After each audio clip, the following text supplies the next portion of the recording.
I'm here at Hotel. I'm here at Hotel Majestic, and today we're interviewing Tom Flanagan. And let's see what his company does. And let's see what he has to offer. So, what's your name and what do you do for a living? My name's Tom Flanagan, and I build media and entertainment properties. And then do you work for a company or do you own a company? For many years, I worked for a lot of big companies in the advertising space. Since we're at Cannes, I'll mention Leo Burnett, where I started as a consultant 24 years ago, and then later became an executive, and I ran Leo Burnett in New York, and I helped open offices in Los Angeles as well, and I oversaw global entertainment marketing, which included music, fashion, action sports, things like that at Leo Burnett. And what is Leo Burnett? Leo Burnett's one of the leading advertising agencies in the world. I believe there's about 96 offices around the world at this point. Wow. Yeah.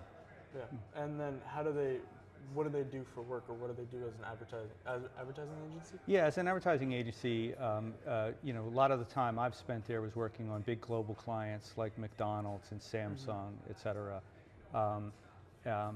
Over the years, they've made acquisitions. They've been part of the Publicis holding group, which is based here in France, and one of the largest. There's about three really big holding groups, but left there to do various other things, and now I have my own company.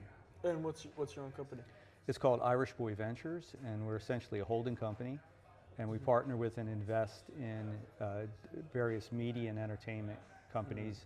We'd like to try to build our own media and entertainment properties, which is what we're doing now in the gaming, in niches. So gaming, luxury, automotive, sports, et cetera.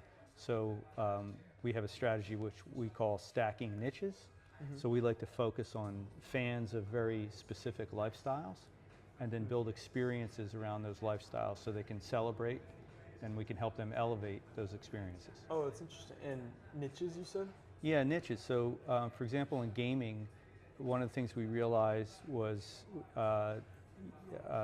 HBCU schools, historically black college and universities. There's a great company in Atlanta called Community, which is spelled CX instead of an O, Community, which launched an esports league, the first esports league for HBCU schools. There had been other esports. You can get a scholarship to college now for playing video games. They call it esports.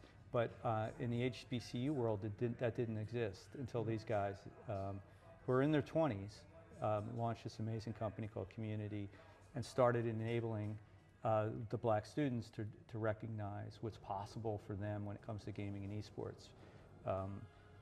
About, 85+% of young black kids play video games, but only about 5% or less of black people have careers in gaming and in the video game industry. So we started something called the Kickback. Again, this is what I talk about when I talk about building new media and entertainment properties. The Kickback's a great example. We saw a need in the marketplace for young black people to get careers, so we created something called the Kickback. And the Kickback is a live event and that we film, of course, and we invite students from HBCUs and high schools. Our initial focus has been in Atlanta to come there and learn about their passion, back to fans of certain niches. This is a niche, gaming. And we have executives from gaming companies speak to the kids to learn about what careers are open to them at their companies. We have a celebratory hip-hop concert usually at the end. We have sneaker culture, and we expose the kids to the kind of things that they're excited about, passionate about. But it's really a career fair that's disguised as a lot of fun. I see. So, that's really interesting. Yeah. And to anyone who wants to be in the marketing field or in your field, what's your advice to them?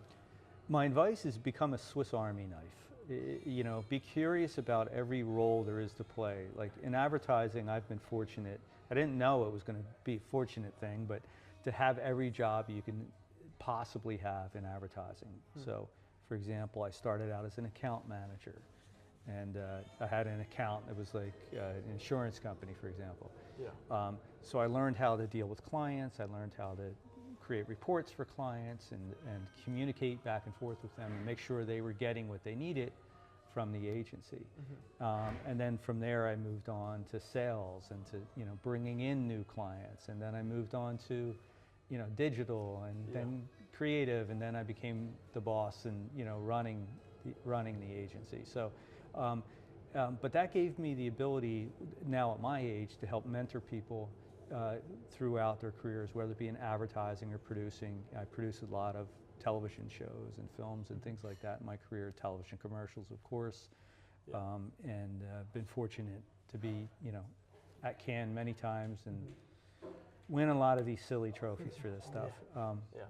So your basic advice is just be versatile? Be very versatile, and by doing that, you'll find what you love the most, and that's when you could focus on what you really love. Like to me, I didn't like account management, but I'm glad I did it because I learned a lot of things. But as I went through, I started to learn I'm more interested in this part of this industry than this part. But trying to just, I've seen a lot of young people make a mistake saying, I want to be a creative director. That's all I want to be is a creative director. And not learn what the other roles are that the people that they're going to have to communicate with to be effective every day. And so a lot of times, that they build this wall around themselves, and it's difficult for them to advance in their careers because they don't really understand how the entire company works. That's interesting. Yeah. Well, thank you very much for joining us. I appreciate it. Appreciate your time.